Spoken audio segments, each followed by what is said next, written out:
And Augray says that he will carry ransom. And then at the same time, so we're about to go on this journey, or continue the journey, might be a better way to phrase this, throws a bit of shade at the Harassa in here. And so as we unpack this section, first I actually want to start out and ask you guys, did this section at all, when he's getting on the back of the Sorn, remind you at all of Lewis's greatest work, The Great Divorce?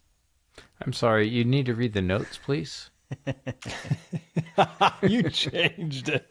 Let me rephrase what the notes now say under Matt's section. Does this remind you all of our favorite, David's and my favorite work, The Great Divorce? Our.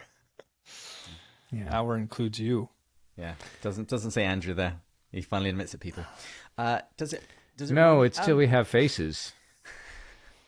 Not particularly. Are you thinking of like the lizard on the man's shoulder?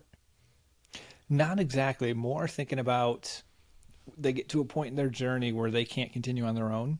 They won't be able to handle the atmosphere, the surroundings to get to the end goal. They need the help of something more substantial. And so you have the Sorn here who is given, and I'm putting it into context of the bigger journey where I won't unpack everything I mentioned last episode, but how there was obedience and surrender to it and continuing to unknown and to uncertainty, and there's grace provided along the way. But now he's to a point where he can't continue without even further help from Wayarsa. And I'm just taking about our own spiritual journey from God and the need of someone further along in the journey to help us. So I guess that's what I was thinking.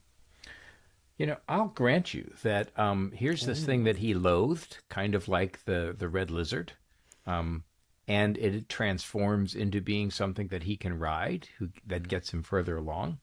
But that's kind of just an incidental parallel. The true thing is that he has climbed up the mountain and grappled within himself, and unlike Orwell, has decided to embrace thoughtfulness and faith.